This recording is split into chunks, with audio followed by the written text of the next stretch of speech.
Hello and welcome to my channel. I am so excited today. I don't have the hard books, I'm a Kindle reader, but I'm going to be doing a review of The Ever King by L.J. Andrews. She is a must-read author for me, and I definitely loved this book. I promise one of the next reviews I will do will not be a 5-star because I feel like I'm just doing my 5 stars, which makes sense because I'm passionate about it and I love them. And I want everyone else to read them and love them too.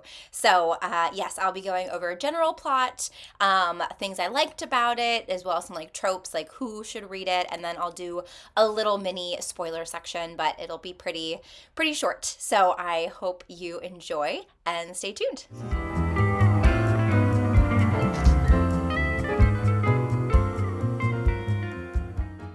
Okay, so The Ever King by L.J. Andrews. So to back up a little bit, L.J. Andrews, as I mentioned, is a must-read author for me. She wrote a series, I think it's called The Broken Kingdoms, but it is 4 different main stories, and by the end of the whole 9-book series, like characters, there's like the first 3 books is a set of characters, the second 3 books is a set of characters, the next 2 books is a set of characters, and the last book is a set of characters, but the characters from previous stories interact, and it ends up being, a kind of a more like think like Marvel, like everyone's coming together in Endgame kind of situation. That's kind of how it is. So The Ever King takes place, I think, about 10-ish years after the Broken Kingdoms has ended. So one thing I will say, I did read the Broken Kingdoms series before reading this book. So I am coming into this with additional background knowledge, which I think allowed me to appreciate it more. I tried to take a step back and think like how I would feel about this book if I hadn't read that series. So when I get to more my formal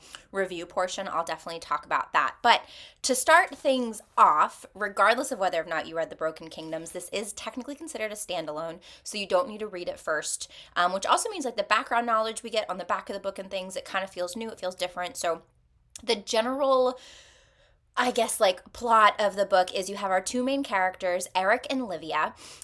Livia is the princess. Her father, Valen Ferris, again, he is one of the main guys in the previous series, one of the main characters. She is the princess. She's his daughter. He is one of the kings of the land that they are on. I can't remember its name. Honestly, I don't even know if it really has a name. They're just called the Broken Kingdoms. So he's one of the kings. There's 4 total kings. He's one of them. Years ago, during the Broken Kingdoms, it ended in a war. Eric Bloodsinger is his name. He, years ago, and you find this out in the book too, so this is knowledge whether or not you read the previous series, you'll get this knowledge. Years ago, Eric Bloodsinger, he was the king of the Ever, which is essentially the king of the seas. It's a separate kingdom.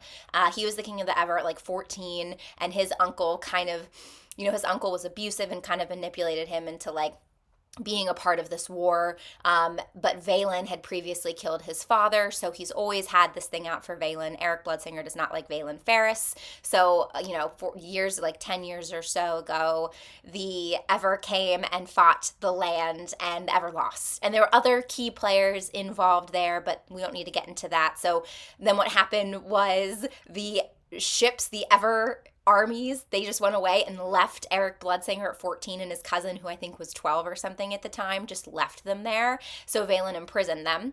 And so that's kind of where this book starts off, is it starts off with kind of a little bit of that backstory, and then we meet Livia, who goes to visit Eric when he's in prison. So I think Livia at this time is like 9, 10. So these are just children. She goes, she reads him stories, and they definitely have some sort of friendship blossoming. But then Valen actually gives Eric, because he sees that Eric is just a child, right? He's 14 or something like that. And he offers Eric the opportunity to stay on land and to kind of be adopted by their family. And Eric's like, no, Sia, I'm going back. The big thing is, though, is what I mentioned a little bit earlier. Eric Bloodsinger, he was a very young king at 14 because Valen Ferris previously killed his father. And there's this thing called the mantle, and it's the mantle of the Ever, and it's essentially the thing that gives the king the king's like full power and dominion over the seas. So when Valen killed Eric's father, Eric became the king, but Valen took the mantle.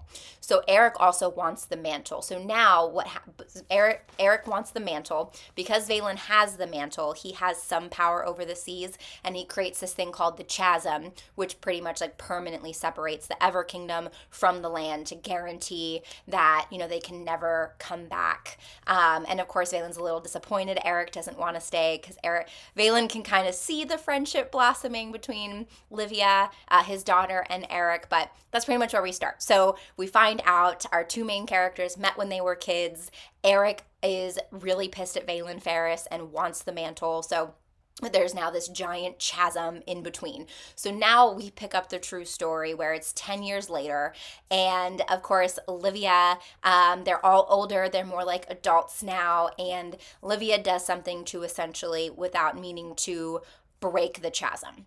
So now the chasm between the Everworld and the land world is broken, and Eric comes back to try to get the mantle. And when he comes on land, he doesn't know where the mantle is, but he thinks Livia might know, and he thinks, of course, Valen might know. So what does he do? He kidnaps Livia and brings her back to the Ever with him because he thinks that that will ultimately give him the mantle and get him the power of the seas. Because on the other side, with the Ever, without the mantle being with the king, without it being there's, you know, a little bit of weakness associated with that, and, you know, there's some things going on there. So that's it. That's basically the plot. He kidnaps her, takes her back, and then of course, you know, they became friendly when they were kids, and, you know, things aren't always what they seem. This is it's really, really fun. So yes, that is the plot in a nutshell as far as I can say. And this is a duet to duology. So there is a second book. It's called The Ever Queen. I'll be doing my review on that shortly.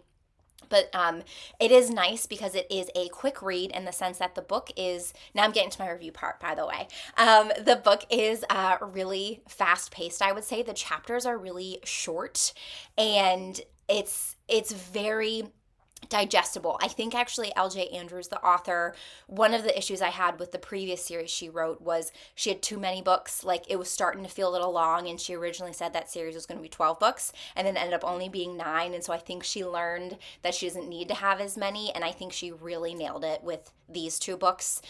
With it being a duology, it actually fits perfectly. Now she's continuing on these books, but with now featuring different characters. That's a whole nother thing. I won't get into that. So, but I do think that in terms of pacing, chapter length, I felt like she really nailed it in this book and in the next one too. But it was super enjoyable. Before I give a little bit more detailed into why I love it, I do want to give out, like, you know, who would love this book essentially. So obviously it's a pirate book. It's also Vikings. Like, the Fae of the land are very Viking-esque, and they're Fae. It's not human. It's not like Livia's a human who's being brought back. Like, she's Fae. She's got magical powers. And he is a pirate king who also has magical powers, but his powers relate more to the sea. Hers relate more to the land, which is also kind of cool, the contrast there that creates. And so it's not like human and pirate human. It's pirate weird magic here, and then like Fae weird magic here. So that is pretty fun. So yeah, Viking, pirates. It is enemies to lovers. I've talked about this before, where I feel like the enemies to lovers trope gets thrown out there too soon, where I feel like people say enemies to lovers, but in reality it's just one person who's not a big fan of the other person, or, you know, they dislike each other. That's not necessarily enemies, but in this case they truly are enemies. It's just hard because they fight that from the beginning, because they developed a friendship, and like she totally had a crush on him when she was a little girl. And so he's like the enemy kingdom, who his goal is to kill her father. He thinks he has to do that to be seen as this strong king, because again, her father killed his father, so it's got to be some sort of retribution there, right? And then she is, you know, he is her enemy because he's trying to kill her father. So it really is that true enemies to lovers thing, and there, you know, causes a lot of complex situations within especially her mind. This is a definitely multiple point of view. It's dual point of view. However, I feel like you get a little bit more of the emotions and like the mental anguish from Livia's side of the book, in terms of how she's feeling like, man, I'm really crushing on this guy, but he wants to kill my dad. So that is fun. So yeah, dual point of view, enemies to lovers, Viking, Fae. It is darker. Now, I'm not sure if you've ever read this series, To Bleed a Crystal Bloom. That is like super mega dark. It's not as dark as something like that, but it is on the darker side. Like there's definitely some gory things. Like he's a pirate king. He does some really sketchy stuff. He's got a cutlass sword. Like he causes some really intense wounds on people. So it's definitely darker, and there's definitely some gore and scenes of that nature. It definitely has some spice too. There's a lot of tension and yearning between the two characters, and yes, there are definitely spicy scenes. So if you're a no spice person, this book would not be for you. If you like a lot of spice, I think you'll still enjoy it because I think it has a good amount of spice. It's kind of like medium on the spice level. I think I'd give it like 3 out of 5 stars in terms of stars, 3 out of 5 peppas in for the spice level. Just want to look at my notes here. Yep, morally gray. Obviously, he's a pirate king who wants to kill her father. So yes. Okay. What I really liked about it is the banter between the two main characters was fantastic. This was one of the few books where I actually laughed out loud in the middle of it because of just how they were talking to each other. And that was so fun. So I would read this book, and I recommend this book solely for how the main characters interact with each other and the crap that they say to each other. The main male character, Eric, he also is different. He's not like your like shadow daddy-esque that you get from, the other, maybe Fae, enemies to lovers type of books. He is actually, I don't want to say that he's weak because that's not the case, but he is a little bit weaker than like, the strong, super, like morally gray, but he's actually a really good guy, and he's like a really good king and means well. But like Eric actually struggles emotionally with a lot of things. He was abused as a child. He isn't the strong, like he isn't seen as being a strong king because he never avenged his father, and he really struggles with that. He also was abused by both his father, and during the war, he was also kidnapped by Fae on land and completely totally abused, and has to do with this like blood magic that he has. And he is very morally gray, but he's not like this like super strong manly-esque character. He seems a little bit more normal, down to earth than some of the other main male characters we may see in other similar books, and I really enjoyed that because it made it feel a little fresh and different. And I really loved Livia because Livia got to be a little bit on the darker side. Like she wasn't this like damsel in distress, and she didn't turn him back good. She didn't take him from morally gray to cinnamon roll. No, she actually was a little darker herself, and you could really see how they blend well together. And I don't know, it was just enjoyable, and it was a little more refreshing from some of the other things that I've read. My other big thing that I want to say too is that I do not like pirate romances.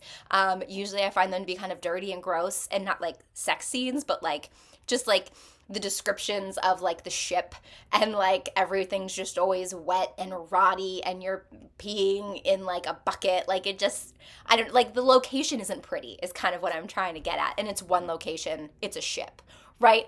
I usually get really, really tired of it. It's not like a Beauty and the Beast story where the location's a beautiful enchanted castle. No, it's a ship in pirate books. And in this book, while we are on his pirate ship quite a bit, the Ever Kingdom isn't just under seas, because that's kind of what I went into thinking this. It's almost like another realm. Like you go through the chasm from the Feyland, and you kind of come up on the other side, and there's still all other kinds of lands. It almost seems like massive like islands that he kind of rules over. And we do spend a really good amount of time on land and discovering new kinds of characters like sirens, and there's all different kinds of magic in this other realm, but it isn't all on a ship, which I really enjoyed, because you don't always get that. When it comes to pirate books, you're usually on a ship. And you are, but not for the majority time. And I'm someone who really enjoys world building, and because of that, it was really, really fun to read. Okay, so that is it. We are doing spoilers in 3, 2, 1, spoilers. Okay, so not too much spoil wise that I wanted to chat about. I guess I really loved how they came together. Obviously, I feel like it's kind of obvious.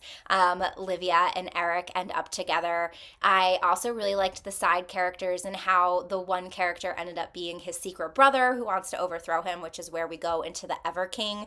I thought it was a little easy to see. Like, I wasn't hit with any plot twist that surprised me. So that wasn't too shocking. Like, we knew his brother. I feel like we all knew his brother's going to show up. We just don't know who it is. And I had a couple ideas who it could be, and I wasn't exactly sure. I can't even remember the guy's name who ended up being his brother. It's like one of his shipmates or whatever.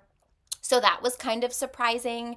But I enjoyed kind of how it set up for the next book. I really like how Eric ended back on land and how then we're going to pick up in book 2 with Eric and Valen kind of facing off. I also really liked how I can't remember the names. There's so many characters in these books, but like her good friend from land made it through the chasm and is there and kind of is like another person to see what's going on. I really thought that was a smart writing choice to bring another land character into this book to kind of add. I thought it added another layer, made it more dynamic, I would say, in terms of conversations that could be had, right? Because if she's just captured the only one there, that leads to only so many types of conversations. But by bringing another land person in, her like cousin person, I thought that was a really smart writing choice. I just think where it ended as well, I think it really lends into a nice book. Obviously, we're getting the separation trope for book 2, which I personally don't mind.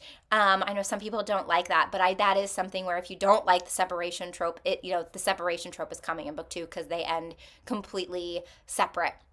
I'm also really curious to see, because this author is continuing to write the series.